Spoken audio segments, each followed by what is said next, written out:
Hello, আসসালামু আলাইকুম সাদ্দাম ভাই। ওয়ালাইকুম আসসালাম। কে কেমন বর্ষা? আছেন ভাই? কে আমাকে চিনতে পারলেন না? চিনতে পারছি তো। বর্ষা না তুমি? জি। তুমি বর্ষা না? জি, আমি তো বলছি আমাকে চিনতে পারছেন না। কোথায় পালিয়ে গেলেন? কোনো খবরও নিলেন না, ফোনও দিলেন না। কোথায় আছেন সাদ্দাম ভাই? আছি, দেশে আছি। তোমার কি অবস্থা? হ্যালো। হ্যালো। হ্যাঁ, কোথায় আছেন আপনি?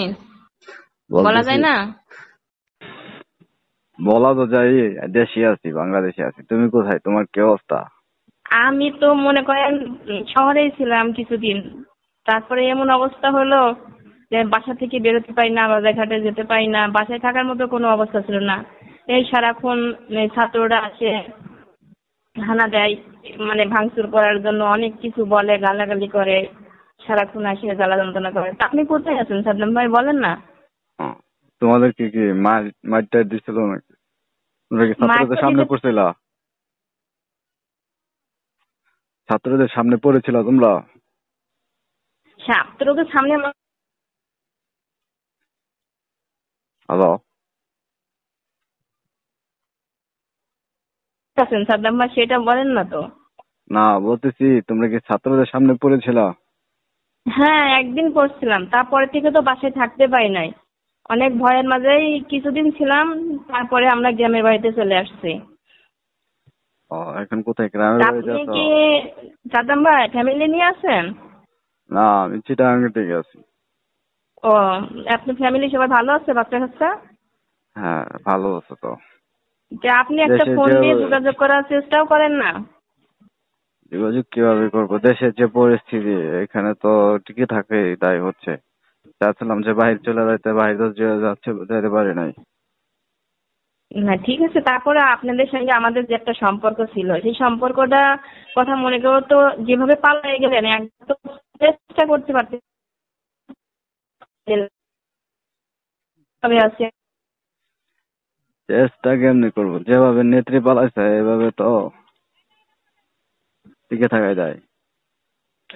ঠিক আছে, তারপর আপনি যেভাবে পালাই গেলেন, কিন্তু আমরা তো ওরকম পালানোর মতো কোনো সুযোগ পাইনি, আর আপনি তো আমাদের সঙ্গে কোনো কখনো বলা বলেও করেন নাই।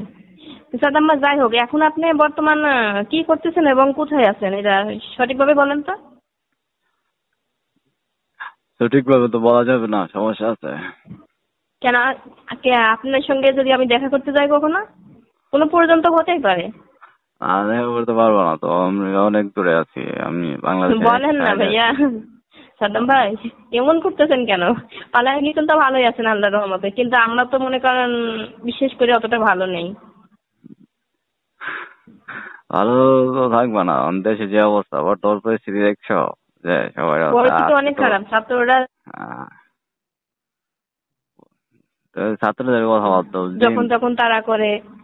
তুমি ছাত্রদের কথা ভাবতো। বিএনপিরা যে যে অবস্থা শুরু করছে, এই অবস্থাতে কি দেশে টিকে থাকা যায়? ওরা যে অরাজকতা সৃষ্টি করছে, চুরি, মারামারি, লুটপাট, এটা ওরা যে কত যে এটা সৃষ্টি তো করছে। মনে করেন এটা আগেও ছিল, এখন তো আরো বেশি হয়েছে, কারণ এখন তো কোনো দেশ কোনো সরকারের অধীনে নাই, এখন তো আরো এরকম হানাহানি মারামারি বেশি হবে। আহ, বর্তমানে আমাদের আওয়ামী লীগের নেতাকর্মীদের উপর যেভাবে হামলা হচ্ছে, এরকম তো কোনো দেশে হয়? কোনো দেশে হয় না। সরকার তো পরিবর্তন অনেক বেশি হয়, তাই না? না, দেখেন আপনাদের ওদিকে কি হয়েছে জানি না, কিন্তু এদিকে তো অনেক পুরা হতে পারলে তো তাদের অবস্থাটা খারাপ। তো আপনি তো পালায়ে বাঁচছেন। হ্যাঁ, আমরা তো, তোমরা 4 তারিখে আমরা সরে গেছি, যে পরিস্থিতি বুঝতে পারছি যে এরকম সিচুয়েশন দাঁড়াবে, তাই 4 তারিখে আমরা সরে গেছি, যে নেত্রী যে কোনো সময় পালাইতে সাদ্দাম পারে। ভাই, সাদ্দাম ভাই, আপনি যে পালায়ে গেলেন, আমাদের একটা বার কল দিয়ে আর চেষ্টা করলেন না? যে এরকম অবস্থা খারাপ, আপনি তো আমাদের সাথে সবসময় বেশি কিছু জানতেন। হ্যাঁ, জানতাম তো, আমরা তো ছাত্রলীগের ছাত্র দলের সাথে আপনাদের সবসময় মানে হ্যাঁ, শেয়ার ছিল, বেশিভাবে আপনাদের সঙ্গে ক্লোজ ছিল। হ্যাঁ, হ্যাঁ। ক্লোজ আহ, থাকলে কি, আমরা তো 4 তারিখে বুঝতে পারছি যে নেত্রী পালাবে, সেই জন্য তো আমি মনে করো 4 তারিখে রাত্রেই চলে গেছি, 5 তারিখে যে আপনি নেত্রী চলে ফ্যামিলি যাবে। নিয়ে চলাইছিলেন? না, না, ফ্যামিলি টাকা দিয়েছে। যে দেখা সাক্ষাৎ হবে না কখনো?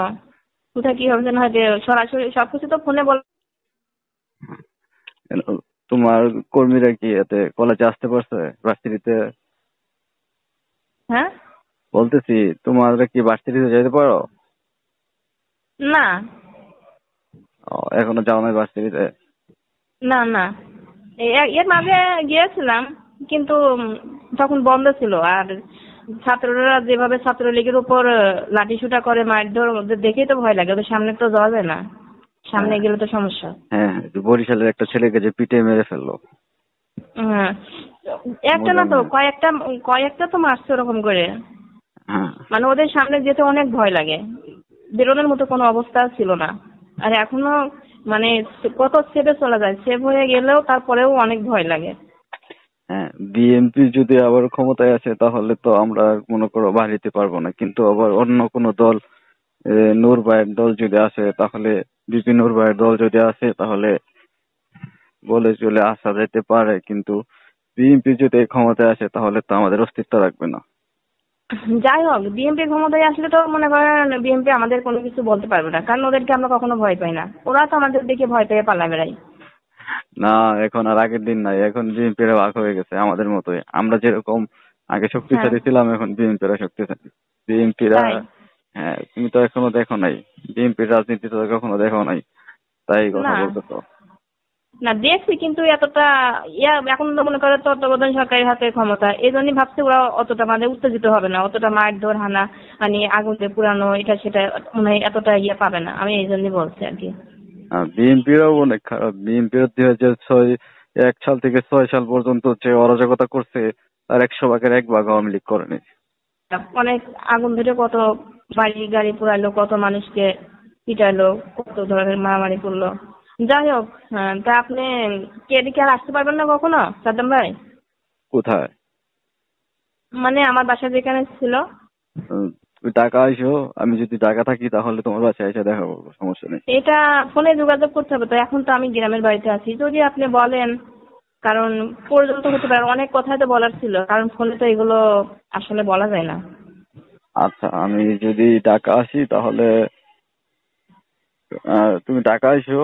যদি আমি ঢাকা আসি, সিচুয়েশন এরকম যদি হয় তাহলে তোমার বাসায় এসে দেখা করবো, সমস্যা নেই। আমাকে আগে এ, না বললে, আমি ঢাকাতে একা একা আসি, এখানে আমার তো কোনো নিরাপত্তা নেই, আমি অনেক ভয় পাই, ভয় লাগে অনেক, থাক এখন কখন আর, কোন সময় কি হয়ে যায়। এখন আর আসার কারণ প্রয়োজন এখন নাই, এলাকাতেই থাকো। 1 বছর খানিক যাক, তারপরে একটু পরিস্থিতি ঠান্ডা হলে তারপরে আসা যাবে না, এখন একটু গা টাকা দিয়ে থাকো। ভাই আপনি খাওয়া দাওয়া করছেন নাকি? বাসার বাইরে না বাসায় আছেন? না, আছি এক জায়গায় আছি, খাওয়া দাওয়া এখনো হয়নি, হবে। তো ঠিক আচ্ছা, আছে, তাহলে ভালো থাকো। হ্যাঁ, এই যে মাঝে মাঝে এই নাম্বারটা মাঝে মাঝে একটু কল দিয়ে যোগাযোগ রাখেন, কোথায় আছেন, কিভাবে আছেন, পরিস্থিতি কোথায় কেমন হচ্ছে। ওকে, ঠিক আছে, ভালো থাকো। ঠিক আছে, ওকে।